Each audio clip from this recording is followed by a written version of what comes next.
do a little preview of the EVA1 from Panasonic, just give you an overview and demonstrate some of the areas this camera really shines. I'm going to show you as much footage as I can. Obviously, I haven't got the camera in my hand because we're filming with it, and 90% of this preview will be done on the EVA. When you can't see the EVA, we're filming with it. I don't want to get all geeky and techie about every single spec on the EVA because there's plenty of stuff online to do that. I just want to give you an overview of it in real-world situations. Stick it in a backpack, get it on a plane, you can get it down a country walk. Let's see what we can get. It's an interesting camera because what it's trying to do is fill several different roles, and sometimes you can have one thing or another, but that's kind of acceptable, bearing in mind you're getting Vericam features for a fraction of the cost and size.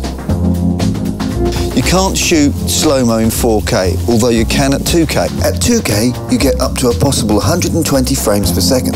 At a cropped 1080, you get up to 240 frames per second. Everyone always seems to be after slow-mo, but the bit that people tend to forget is the more frames you shoot per second, the more light you need. So quite often you have to rack up the gain or change your f-stop or change a whole load of things to compromise for your slow-mo footage. The interesting thing on the EVA is having the dual sensors means that what I tend to do is shoot the slow-mo at 2500 ISO and your standard footage at 800 ISO, and they match together really well. So I'm filming this on my phone just to demonstrate, because we're travelling light, that just how great this little camera is, and the fact that I've got this setup here with the Edelkrone slider, my little slider, that's got everything I need in this compact and bijou way at 4K. So let's get the battery, pop the battery in. Okay, let's start building a camera, shall we?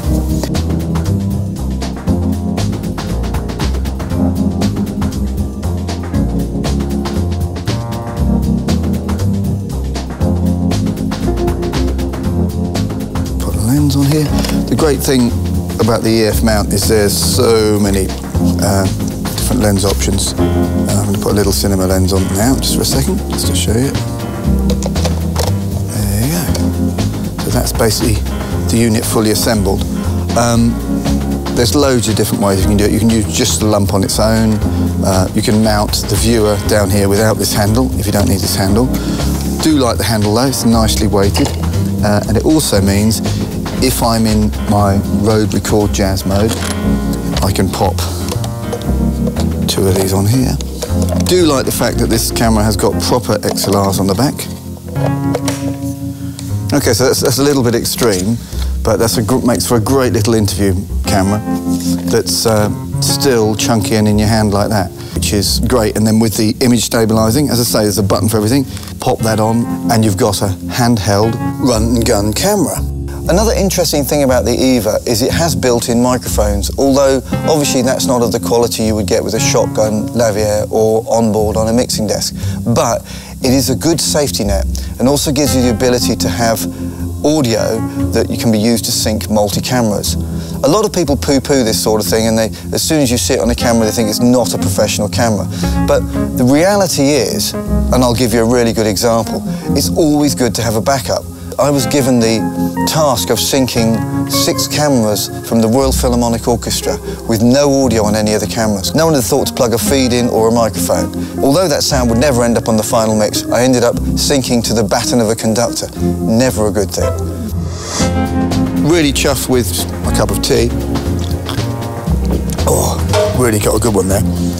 Also really chuffed with the layout of all these buttons on here, which is just super duper groovy. I love where you've put the neutral density filters, and you can pop up and down in the blink of an eye, so you don't have to change your f-stops and things like that, which is, yeah, the layout of the buttons couldn't be much better, actually. I've moaned about this sort of stuff in the past, but they've pretty much got this spot on. I like the fact there's a little lock here, which locks all the buttons, so you can't change anything by accident, which is my speciality. I was going to change a lot of these settings, you know, these assignable buttons, but there are enough so that you pretty much don't need to. They've pretty much got everything covered. Touch screen, but you don't have to use the touch screen.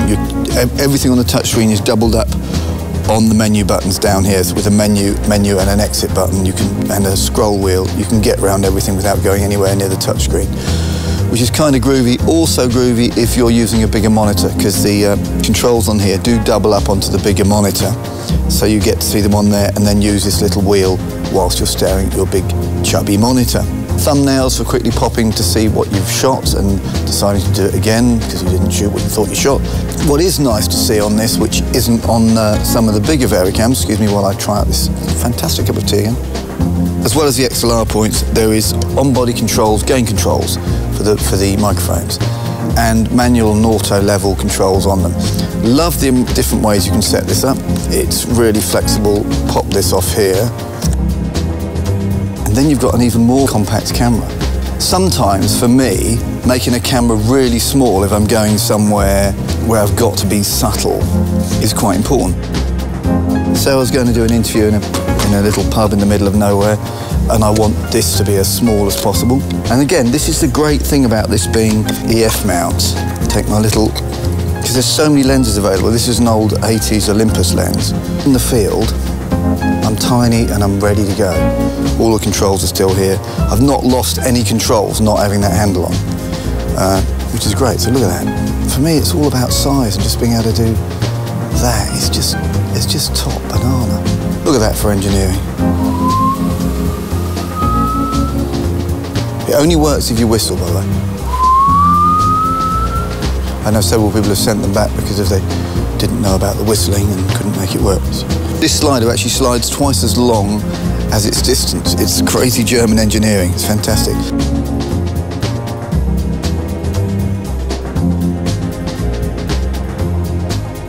That's it from us and the Panasonic EVA1. All very groovy. Hope you've enjoyed some of the little excerpts. Subscribe, tune in, follow,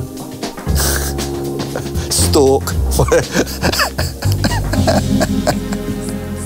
See you soon.